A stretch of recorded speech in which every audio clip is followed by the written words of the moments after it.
5 بھائی ہیں، پانچوں میں سے ابو نے مجھے سلیکٹ کیا کہ آپ اخبار کے دفتر میں آ کے کام کریں، آپ کے شوق کو دیکھ کر. ہاں.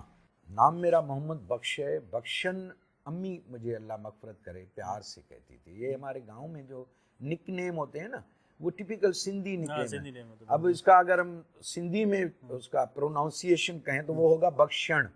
کہ اپنا اندر کا برتن خالی کر کے جاؤ گے پھر بھر کے آؤ گے. یہ بھرا ہوا سمجھ کے جاؤ گے تو کیا ملے گا؟ کچھ بھی نہیں ملے. خواہ سو درد ہوا پر زندگی پیاری ہوئی، ادرات جو وبر میں متھاں چھا چاندنی پیاری ہوئی. ایک دوستوں کے چلے جانے کا دکھ ہے، امی کے جانے کا بڑا دکھ ہے. وہ پہلا دکھ تھا میرا.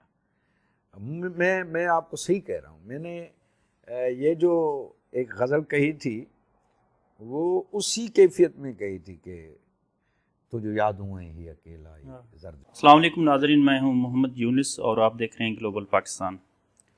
ناظرین، ہم بچپن میں اپنے گاؤں سے تھوڑے مفاصلے پر ایک ریڈیو سیٹ لے کر نکل جاتے تھے اور 3-4 اس وقت دوست ہوا کرتے تھے، اور اس وقت ہمارے پاس ایک ہی کمیونیکیشن کا ذریعہ تھا، وہ تھا ریڈیو. اور سننے کی جو غرض ہوتی تھی، سننے کا جو مقصد ہوتا تھا وہ صرف یہ ہوتا تھا کہ کوئی نہ کوئی انفارمیشن، کوئی انٹرٹینمنٹ کا پروگرام دیکھیں. حالانکہ اس وقت ہماری وہ ایج نہیں تھی، اور کچھ آوازیں اپیل ہمیں ضرور کرتی تھی. وہاں پر ہم سوچتے تھے کہ کبھی ان آوازوں کے جو مالک ہیں ان سے ملا جائے، لیکن حالات، واقعات اور ہماری ایج کا تقاضا یہ نہیں تھا کہ ہم ان سے مل پائیں. لیکن میں اپنے آپ کو اتنا خوش نصیب تصور کرتا ہوں کہ بچپن میں جن کو میں نے سنا ریڈیو پاکستان پر، یا جن کو دور سے دیکھا، جن کا نام سنا، وہ سارے آج میرے دوست ہیں، مہربان بھی ہیں اور بڑی عزت اور قدر کی نگاہ سے دیکھتے ہیں. آج میری بڑی خوش قسمتی ہے، جس طرح میں نے آپ کو پہلے بتایا کہ بڑی خوش نصیبی ہے میری. تو ان میں سے جو ایک نام تھا بخشن مہرانوی کا.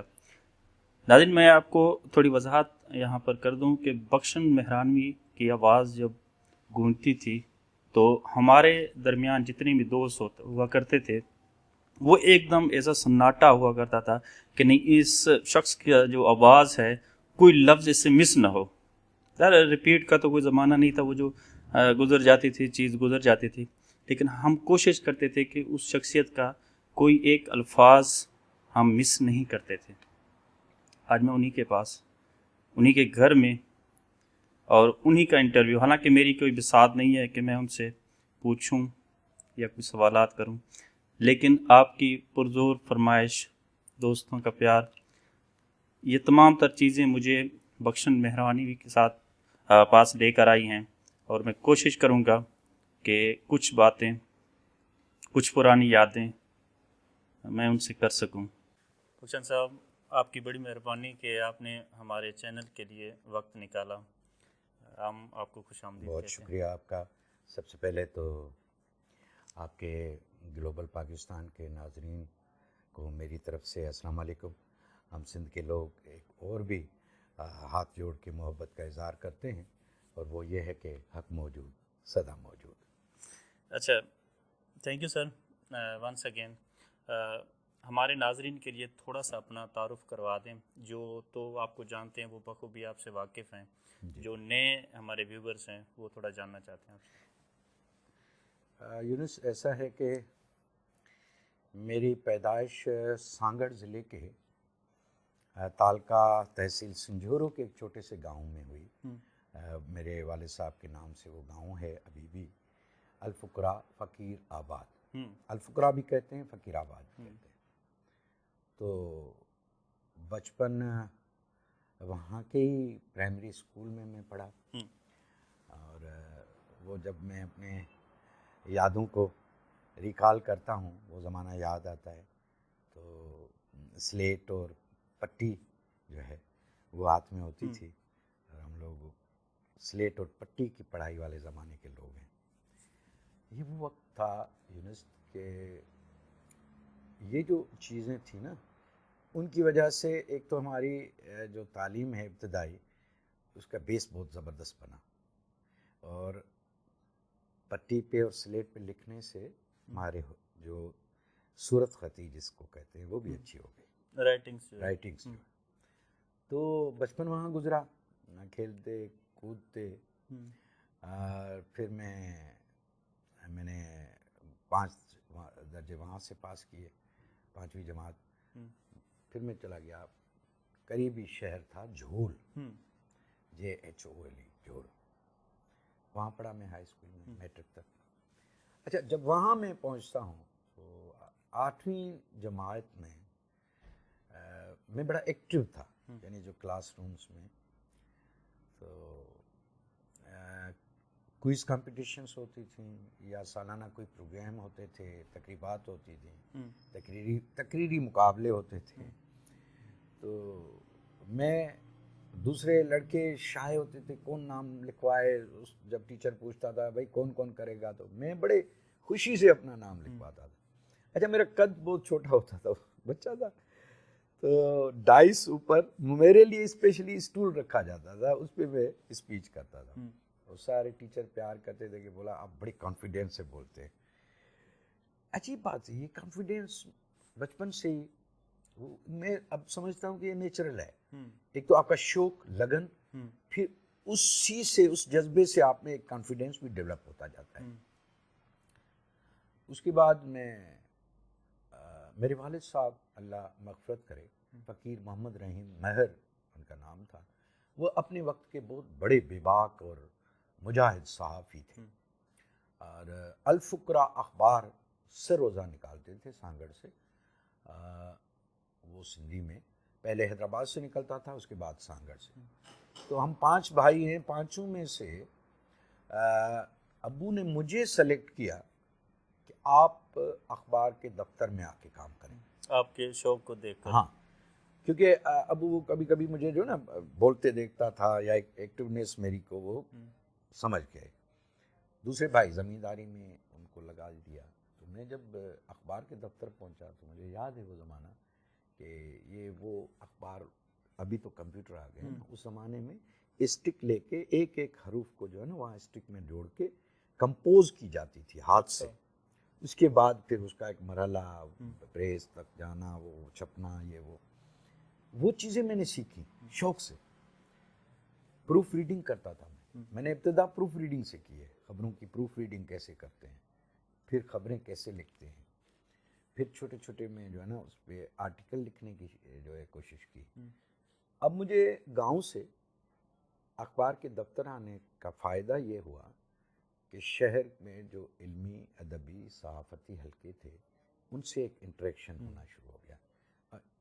یہاں میں میٹرک پاس کر چکا ہوں، اور انٹر میں نے ایگریکلچر یونیورسٹی ٹنڈوجا میں داخلہ بھی لیا ہوا ہے، اور میں چھٹیوں کے دنوں میں پھر واپس آ کے وہاں کام کرتا تھا۔ تو سندھی ادبی سنگت جو ہمارے سندھ کی بہت بڑی جماعت ہے ادبی، اس کا میں حصہ بنا، اور مجھے پتہ نہیں کس طرح سے میرے ذہن میں آیا کہ میں شاعری کروں۔ تو اس زمانے میں اخبار میں ایک قطع شائع ہوتا تھا، اس کو پڑھتا تھا میں دوسرے شاعروں کے، تو میں نے وہ 4 لائنوں کا قطع لکھنا شروع کیا۔ کچی پھکی تھی، لیکن ادبی سنگت کی جو تنقیدی نشست ہوتی تھی اس میں ضرور شریک ہوتا تھا، ہمارے سینئر جو لکھنے والے تھے ان کے ساتھ، پھر وہاں میں اپنی یہ چیزیں پڑھتا تھا، انکریج کرتے تھے، سمجھاتے تھے۔ یوں شاعری کی جو تھوڑی بہت فنی لوازمات ہیں اس کو سمجھنا شروع کیا، کتابیں پڑھی، اور نام میرا محمد بخش ہے۔ بخشن امی مجھے اللہ مغفرت کرے پیار سے کہتی تھی۔ یہ ہمارے گاؤں میں جو نک نیم ہوتے ہیں نا وہ ٹپیکل سندھی نک نیم ہے۔ اب اس کا اگر ہم سندھی میں اس کا پروناؤنسیشن کہیں تو وہ ہوگا بخشن، اردو میں نہیں ہے اس لیے نون آئے گا تو بخشن ہو گیا۔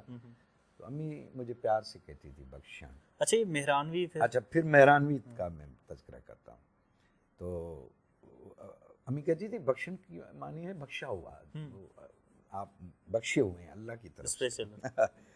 تو میں اب اس زمانے میں تخلص رکھنے کا رواج تھا نا شاعروں کا، تو میرے کچھ دوست تھے جو کہ سانگڑ سے تعلق تھا تو وہ سانگڑائی کہلاتے تھے، کوئی حالہ کا تھا تو حالائی لکھتے تھے اپنے کو، حیدرآباد کا تو حیدرآبادی، خیرپور کا خیرپوری. میں نے سوچا کہ بھائی میں اپنے آپ کو ان میں کیوں بانٹوں شہروں میں وادی مہران کا رہنے والا ہوں، اس لیے میں مہرانوی کہلانا شروع کر دیا. یوں بخشن مہرانوی بن گیا. پھر زرعی یونیورسٹی ٹنڈو جام کا دور ہے جہاں سے میں نے جو اسٹوڈنٹس کے اسٹیج پروگرام ہوتے تھے نا اس میں ایز اے ہوسٹ وہاں کمپیئرنگ کرتا تھا، وہاں سے مجھے اور زیادہ کانفیڈنس ملا. اچھا میں کیونکہ لٹریچر اور ادب سے تھا تو ووکیبلری، الفاظ، یہ ساری چیزیں میرے مطالعے میں تھیں، اس لیے ہی میری جو بات اسٹیج پہ ہوتی تھی وہ بڑی پسند کی جاتی تھی. اچھا سر، میں یہ پوچھنا چاہوں گا کہ یہ تو آپ کا سارا مرحلہ رینڈملی چلتا رہا، کبھی یونیورسٹی، کبھی اخبارات اور اخبارات کے جو دفتر ہے وہاں پر کام. باقاعدگی سے میڈیا میں انٹری کب ہوئی آپ کی اور کہاں سے ہوئی؟ اب میں زرعی یونیورسٹی ٹنڈے جام میں پڑھتا ہوں. آپ ہی کی طرح بچپن سے میرا ریڈیو شوق تھا، ریڈیو بڑے شوق سے سنتا تھا میں. اس وقت ہوتا بھی ریڈیو ہی تھا، ایک میڈیم تھا ایک میڈیم، وہ، باقی کوئی چیزیں ایسی نہیں تھیں، سورس نہیں تھا. تو بڑا شوق تھا کہ میں ریڈیو پہ پروگرام کروں. یوں میں ریڈیو پاکستان حیدرآباد پہنچا اور ایک میرے دوست تھے، انہوں نے مجھے وہاں تک پہنچایا. پروڈیوسر تک اندر کا ماحول، وہاں پہلی دفعہ جب میری انٹری ہوئی تو ان شخصیات کو میں نے دیکھا جس طرح آپ نے بھی اپنے جذبات کا اظہار کیا. تو باضابطہ میری انٹری ہوتی ہے. مجھے بزم طلبہ نامی ایک پروگرام تھا جس میں آڈیشن نہیں ہوتا تھا، بغیر آڈیشن کے آپ اس میں حصہ لے سکتے تھے. تو اس پروگرام میں مجھے جو ہے انٹری مجھے ملی. میں ایک معلوماتی جو خبریں تھیں وہ ان کو پڑھتا تھا. یوں یہ 1981-82 کی بات ہے جب میں پہلے دفعہ ریڈیو پاکستان حیدرآباد پہنچا ہوں. دین کچھ سالوں کے بعد میں نے آڈیشن دیا. پہلے آڈیشن میں فیل ہو گیا.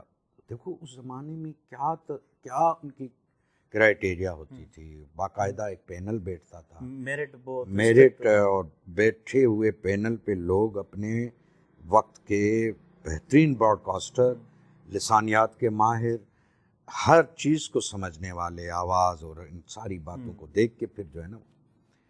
تو دوسری دفعہ آڈیشن دیا، اس میں نے پرانی غلطیوں کو دہرایا نہیں، لہٰذا مجھے چانس دیا گیا کہ آپ پاس ہو گئے. اتنی خوشی ہوئی جس کی کوئی انتہا نہیں. پھر پروگرام شروع کر دیا. 1987 میں نئی طرز نشریات کا آغاز ہوا تھا اور وہ یعنی ایسے سمجھو کہ ریڈیو پاکستان کا ایک انقلابی تبدیلی تھی اس میں. یوں کہ اس سے پہلے جتنے پروگرام تھے سوائے خبروں کے باقی سارے ریکارڈ کر کے اس کو یعنی ٹیپس پہ اور پھر ایڈٹ کر کے پھر آن ایئر کرتے تھے. فرمائشی پروگرام لائیو ہوتا تھا یا خبریں لائیو ہوتی تھی. یہ طرز نشریات جو تھی یہ پورے گھنٹے کا لائیو پروگرام کرنا یہ فرسٹ ٹائم تو ریڈیو پاکستان حیدرآباد نہیں، اوور آل پورے جو ریڈیو پاکستان اسٹیشن تھے وہ انہوں نے اس وقت کے جو G M radio Pakistan general manager جو تھے اسلام آباد سے، انہوں نے یہ فیصلہ کیا تھا کہ بھائی یوں ہونا چاہیے. تو میں نام بھول گیا ہوں، بڑے زبردست آدمی تھے کیونکہ ان سے میری ملاقات بھی ہوئی تھی جب 88 کی الیکشن کی جو نشریات تھی.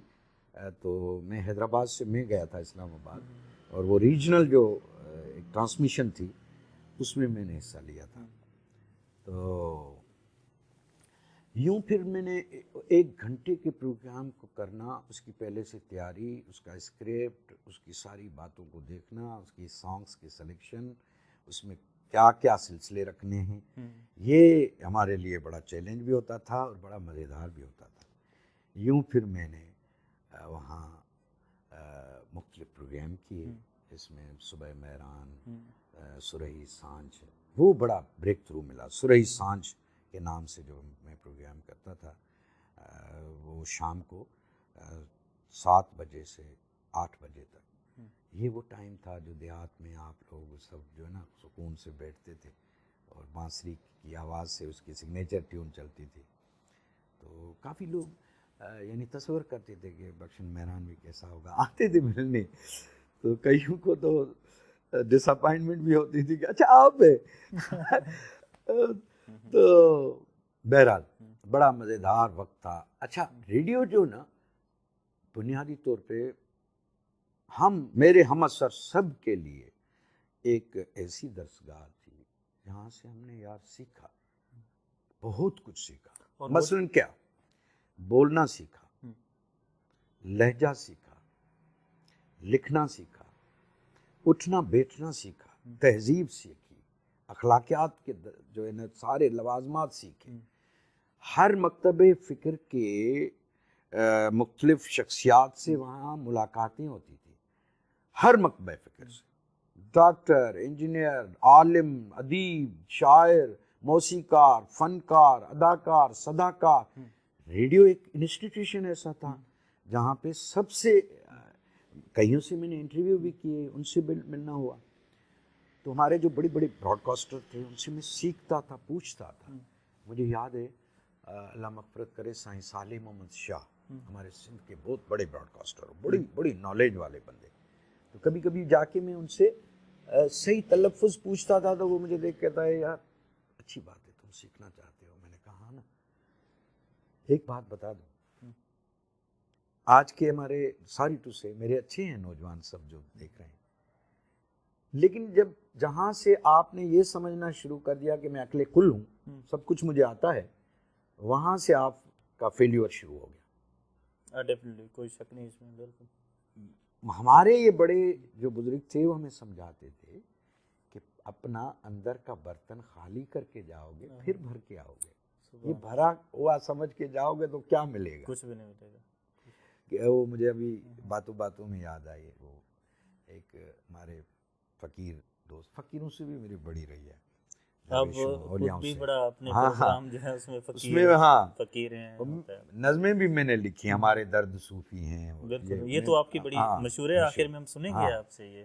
تو وہ کہتے تھے کہ بھائی کسی بڑے عالم کے پاس, کسی بزرگ کے پاس اور دانا اور روحانیت کے عروج پہ پہنچے ہوئے ہستیوں کے پاس جاؤ تو اپنے آپ کو جوتیوں کی جگہ اتار کے پھر اندر جاؤ.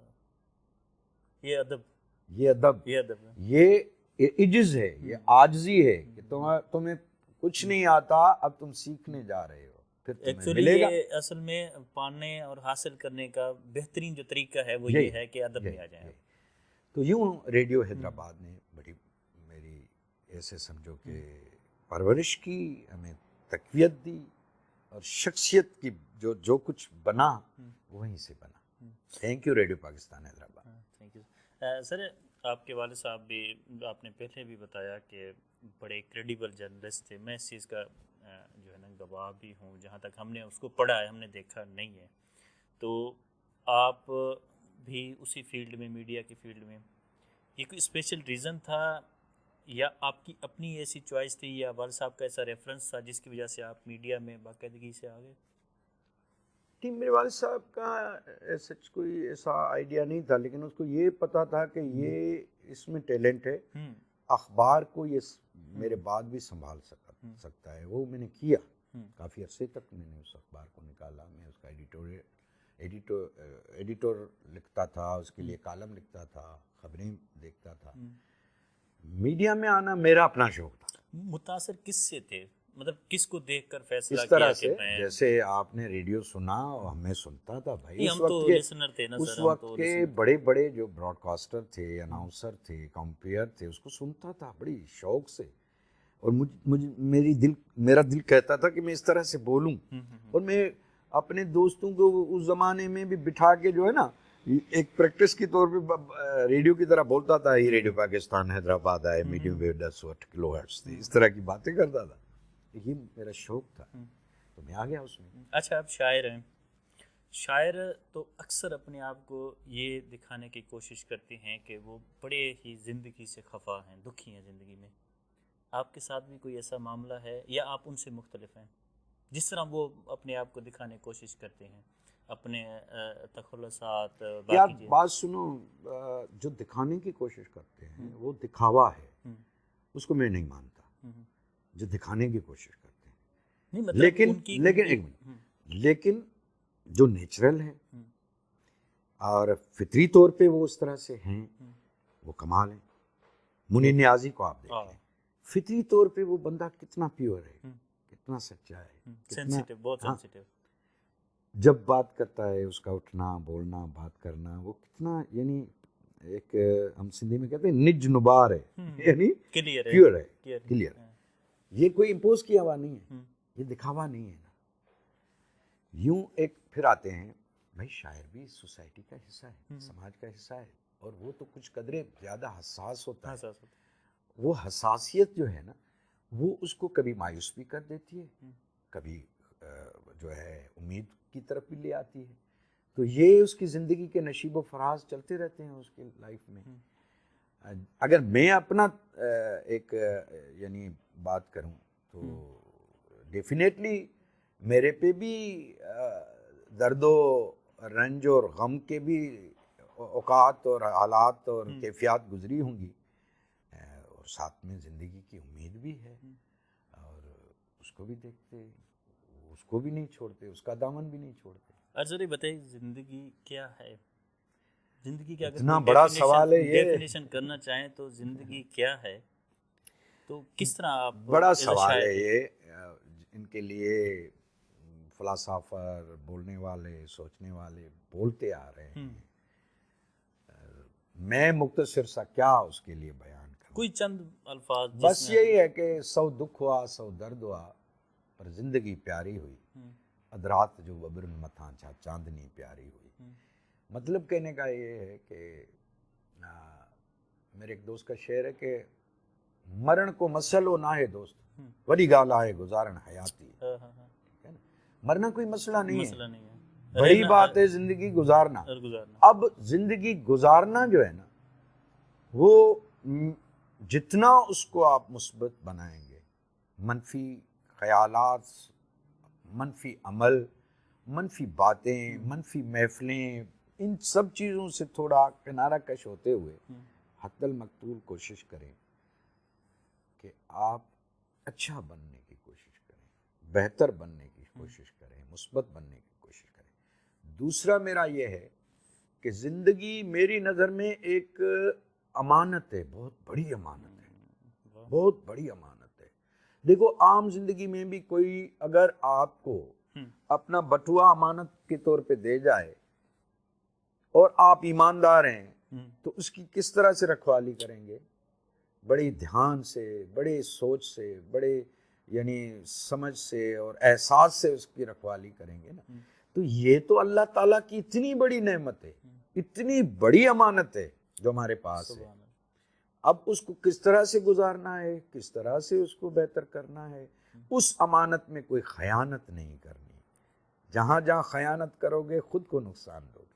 اچھا, بخشن مہرانوی کی زندگی میں کوئی ایسا لمحہ جس کو آپ بھلانا بھی چاہیں تو آپ نہیں بھلا سکتے, کوئی ایک ایسا واقعہ جس کا آپ تذکرہ کرنا؟ بہت سے ہیں یار, مثلا ان میں سے کوئی ایک.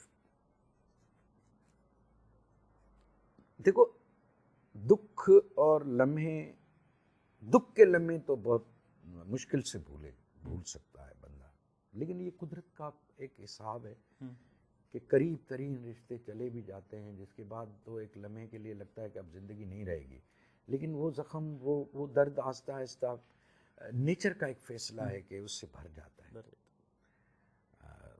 اس طرح سمجھو کہ میرے قریب ترین ایک دوستوں کے چلے جانے کا دکھ ہے, امی کے جانے کا بڑا دکھ ہے. وہ پہلا دکھ تھا میرا. میں آپ کو صحیح کہہ رہا ہوں, میں نے یہ جو ایک غزل کہی تھی وہ اسی کیفیت میں کہی تھی کہ تو جو یادوں ہیں ہی اکیلا ہی زرد شاموں, جس کا ہم آف دا ریکارڈ تبصرہ بھی کر رہے چکے تھے. تو یہ ہیں. لیکن یار ایک بات بتاؤں, دکھ میں بھی بڑی طاقت ہے. تاثیر ہے. تاثیر کی بات بعد میں آتی ہے, طاقت ہے. وہ یوں ہے کہ اگر آپ کو دکھ نہیں ملے گا تو آپ اس کا مشاہدہ کیسے کریں گے؟ ایک تو مشاہدہ آتا ہے آپ کے پاس, کانٹے چبھنے کے درد کا احساس ہوتا ہے نا, اس کے بعد اس درد کو سہنے کا آپ میں ایک جذبہ پیدا ہوتا ہے. یوں میں تو کبھی کبھی کہتا ہوں کہ شاہ سائیں نے فرمایا نا, تن سورن کے شاباز جنی موسیٰ گھاریو, یعنی ان دردوں کو بھی شاباز جن نے ساتھ دیا, جو میرے ساتھ رہے. یوں درد جو ہے نا یا دکھ جو ہے نا, اس کو طاقت میں تبدیل کرو. آپ میں برداشت پیدا ہوگی, آپ میں قوت پیدا ہوگی, آپ میں احساس پیدا ہوگا, آپ انسانیت کی طرف لوٹیں گے. میرا یہ بالکل ایمان ہے کہ دکھ آدمی کو سکھا دیتا ہے.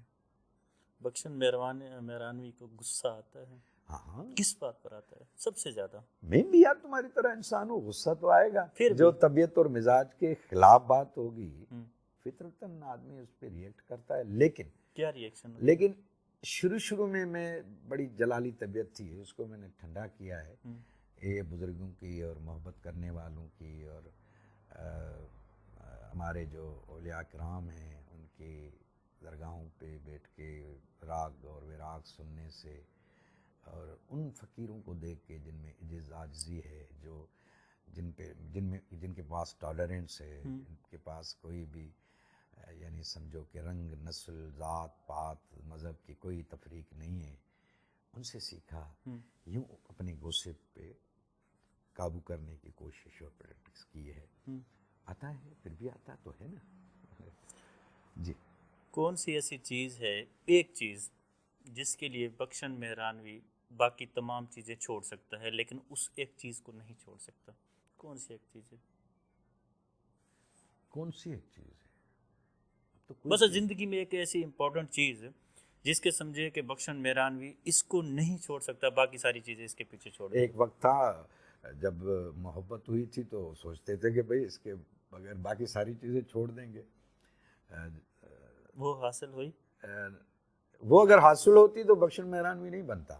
یہ اچھی بات ہے کہ نہیں ہوئی. وہ مل گئی تو فقط ایک دائرہ ہوں میں, بچھڑ گئی تو مجھے کائنات کر دے گی. تو اس طرح سے شاہ سائیں کا ہے نا, اللہ گولیاں ملاں, یار نہ ملنے کی اپنا مزہ ہے, مل جانے سے کیا ہوتا ہے. یہ اس سفر میں محبت کے اور چاہت کے سفر میں, عشق کے سفر میں اگر مل جائے نا تو پھر تو آدمی اسی دائرے میں رہے گا نا. نہ ملنا ایک بڑی وسعت ہے, تو اس کے حاصلات کے لیے تگودو جو ہے اس میں کتنا بڑا کینواس ہے اس کا, نہ ملنے میں کتنا جو ہے سمجھو کہ ڈیپتھ ہے اور کتنی وسعت ہے.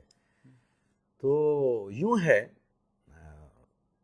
ابھی کوئی سچ کیا میں کہوں کہ اگر مجھے چھوڑنا پڑے تو میں اسے نہیں چھوڑوں گا. میں اپنے وطن کو نہیں چھوڑوں گا, اپنی دھرتی کو نہیں چھوڑوں گا, چاہے کچھ بھی مل جائے. میں گیا ہوں ساری دنیا, الحمدللہ اللہ کی مہربانی سے, دعاؤں دوستوں کی محبتوں سے گیا ہوں. اپنے وطن کی مٹی کی خوشبو ہی الگ ہے. خدا کرے کہ میری عرض پاک پہ اترے وہ فصل گل کے جیسے اندیشہ زوال نہ ہو. جی, میڈیا کا فیملر چہرہ ہیں آپ, ساری دنیا, پوری سندھ, پورا پاکستان آپ سے واقف ہے, آپ کے پروگرامز جو چل رہے ہیں اس سے واقف ہیں بڑی اچھی طرح سے. ایک آپ کا بڑا جو ہے یونیک آپ کا اسٹائل ہے, آواز کا, انٹرو کا, سلام کرنے کا, پھر حق موجود کرنے کا, اور لوگ بڑے سنتے ہیں. میں اس چیز کا تو بڑا حد تک قائل ہوں کہ آپ کی جو فالوئنگ ہے بڑی کمیٹیڈ ہے, بہت ہی جس طرح کی ڈائی ہارڈ ہے, بڑی زبردست قسم کی. آپ کے لہجے سے متاثر ہیں, آپ کی آواز سے, آپ کی شخصیت سے, یا کسی اور چیز سے؟ سچائی سے. جس شخص نے آپ کو دیکھا نہیں سر, جس شخص نے آپ کو دیکھا نہیں ہے, کس طرح آپ کی سچائی کا پیمانہ اس کے پاس ہوگا؟ دیکھو بات سنو, انسان ہر ایک دیکھنے والے, سننے والے اور 5 حواس جن کے پاس ہیں, ان کے پاس فطرتاً ایک یہ قابلیت ہوتی ہے کہ وہ جو ریسیو کرتا ہے اس میں سے جب اس کو ایک قرار ملنا شروع ہوتا ہے نا، وہ ایک نیچرل ہے. آپ کا ریسیور جو ہے اس میں یہ بلٹ ان ہے قدرت کی طرف سے چیزیں. اب جب میں خود محسوس کرتا ہوں کہ ابھی بھی دیکھو نا، آپ سے بات کر رہا ہوں تو مجھے کوئی وہ نہیں ہے کہ میں خام خواب بناوٹ سے بات کروں یا کسی بھی میرے لاشعور میں کوئی یہ بات ہو کہ میں اس کو بن ٹھن کے بات کروں. میں جب بھی آتا ہوں اسکرین پہ اس طرح لگتا ہے کہ سب میرے سامنے بیٹھے ہوئے ہیں، میں بھی ان میں سے ان جیسا ہی ہوں یار. بیٹھ کے باتیں کرتے ہیں اور دل سے باتیں کرتے ہیں، پھر وہ خود بخود اس طرح کا لہجہ آواز بن جاتی ہے. لیکن ریڈیو نے اتنا کیا کہ کچھ شاعری اور ادب اور نثر میں جو چیزیں ہیں اس کے پڑھنے کا انداز اور لہجہ اس نے سکھایا. اس کو میں تھوڑا سا اپلائی کرتا ہوں اس میں کہ اس کو اس طرح سے پڑھا جائے کہ دوسرے کے دل میں اتر جائے یا سمجھ میں آ جائے، کمیونیکیٹ ہو جائے. یہ کرتا ہوں تھوڑی سی کوشش، باقی نیچرل ہے. تو اس جو اس میں وہ بات کرنے میں جو ایک فطری طرح کا انداز ہے یا ہے، وہ غالباً اٹریکٹ کرتا ہوگا سننے والے کو.